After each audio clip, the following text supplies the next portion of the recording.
Salam semangat, selamat pagi buat sahabat-sahabat Bincang DS ya. Nah, hari ini kita akan membahas tentang berita viral ya yang meresahkan orang tua dan masyarakat, yaitu tentang Aisyah Wedding yang menganjurkan perkawinan anak ya. Dan ini jangan dianggap sepele karena akan mempengaruhi mindset dan pikiran anak-anak bahwa menganggap perkawinan anak itu sebagai hal yang wajar. Kalau ini tidak diantisipasi segera oleh masyarakat, oleh orang tua dan oleh pemerintah, maka ini akan menjadi kondisi yang buruk bagi anak-anak. Yang kita juga mendapatkan informasi bahwa pernikahan dini itu pada tahun 2020 antara bulan Januari dan bulan Juni itu di Peradilan Agama Indonesia itu menerima 34.000 permohonan dispensasi gitu ya kan. Apa itu dispensasi? Yaitu surat rekomendasi untuk memperbolehkan anak menikah yang dikeluarkan oleh Peradilan Agama ya. Nah, ini kan di tengah-tengah kampanye kita untuk menekan angka perkawinan dini ya, kemudian ada satu laman di media sosial yaitu Aisyah Wedding itu malah memfasilitasi pernikahan anak. Ini melanggar Undang-Undang Nomor 35 Tahun 2014 tentang Perlindungan Anak, yang bahwa usia anak adalah usia sebelum 18 tahun gitu. Dan Undang-Undang Perkawinan ya Nomor 16 Tahun 2019 ya, bahwa usia perkawinan adalah minimal 19 tahun baik laki-laki maupun perempuan. Dan berlebihan kalau alasannya karena tentang mati kelaparan ya. Kalau misalnya nikah dini nanti akan ada yang bertanggung jawab suaminya, kemudian tidak akan menyusahkan orang tua. Ini adalah alasan yang berlebihan yang disampaikan oleh Aisyah Wedding gitu. Karena solusinya bukan menikah ya, tapi solusinya bagaimana orang tuanya kita coba kasih pendampingan, kita kasih arahan, informasi untuk bisa mencari nafkah dan memberikan makan buat anak-anaknya gitu. Saya rasa ini mengada-ngada. Termasuk juga ditarik ini ke masalah agama gitu. Ini kan masalahnya tidak sesederhana tentang pernikahan. Harus ada kesiapan antara pasangan baik laki-laki maupun perempuan ya. Karena banyak nanti yang akan menjadi masalah pada saat terjadinya pernikahan dini, sosialisasi pendidikan seksual dan dampak daripada pernikahan dini gitu. Dan yang kita tahu bahwa pernikahan dini itu juga akan menjadi menjadi masalah di kemudian hari, termasuk juga apalagi khususnya bagi perempuan ya, karena akan adanya misalnya kerusakan organ perempuan yang karena belum siap secara fisik dan secara mental gitu.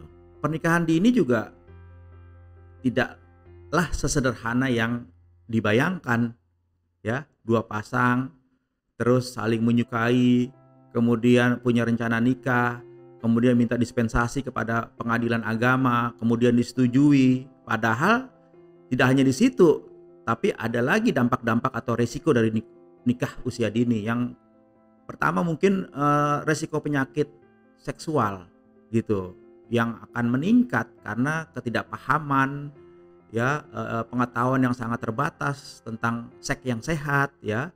Mungkin taunya hanya nafsu ya, hanya keinginan sesaat ya. Akhirnya mereka belum banyak dapat informasi tentang mengendalikan atau menghindari daripada seks yang tidak sehat gitu. Dan kemudian selanjutnya adalah kekerasan. Risiko kekerasan itu juga semakin meningkat karena mungkin secara emosional mereka belum siap. Kemudian mereka juga egonya juga masih tinggi ya. Pengalaman hidupnya juga masih terbatas ya. Dan ini juga akan meningkatkan resiko termasuk kekerasan seksual dan kekerasan dalam rumah tangga, dan ini juga harus perlu diantisipasi. Kemudian juga ada resiko kehamilan ya, membahayakan bagi ibu maupun janin. Ya, bayi bisa lahir prematur, berat badan lahir juga rendah, dan ini juga akan juga berdampak buruk khususnya juga bagi perempuan ya. Nah, ditambah kurangnya pengetahuan orang tua ya pasangan tersebut untuk merawat anak gitu. Nah, ini sangat membahayakan. Adanya anemia gitu kan ya, bahkan kalau terjadi kerusakan organ reproduksi bisa aja rahimnya diangkat.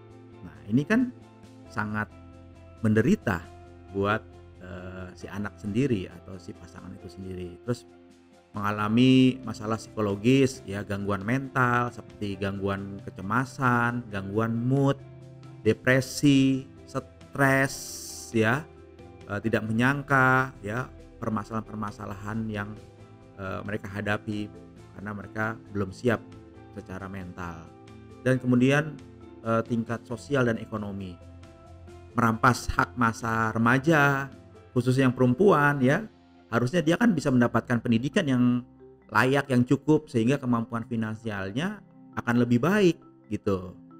Tapi karena dipaksa untuk dinikahkan dini atau mengambil keputusan untuk pernikahan dini, maka tadi putus sekolah, kemudian juga akhirnya secara pendidikan terbatas, dan itu mempengaruhi ekonomi finansial di kedepannya. Nah, juga beban ngurus anak yang harusnya masih bermain ya, masih belajar, masih sekolah, tapi harus mengurus anak. Coba bayangin. Sebenarnya kalau ini diinformasikan kepada remaja ya, kepada anak-anak kita, mungkin mereka juga akan menghindari pernikahan dini gitu. Nah, begitu juga dengan remaja prianya atau si si laki-lakinya itu juga harus siap menanggung nafkah. Sudah siap belum? Sudah punya kerjaan belum? Ya, karena dia akan berperan sebagai suami atau ayah. Nah, itu banyak sekali hal-hal yang sebenarnya sangat mengerikan, menyengsarakan ya, tapi banyak remaja yang tidak tahu tentang dampak-dampak daripada pernikahan dini. Oleh karenanya kita menghimbau kepada para orang tua, kepada masyarakat harus dekat dengan anak-anaknya, berkomunikasi dengan penuh kehangatan ya. Jangan sampai anak-anak kekurangan kasih sayang, kekurangan perhatian, akhirnya dia mencari kasih sayang dan perhatian dari luar rumah, yang dampaknya bisa tadi pada pernikahan dini. Nah, sekali lagi terhadap isu yang ada, Aisyah Wedding ya, saya menghimbau kepada pihak kepolisian untuk segera memproses karena sudah meresahkan masyarakat. Demikian, salam sehat, salam semangat. Bincang DS.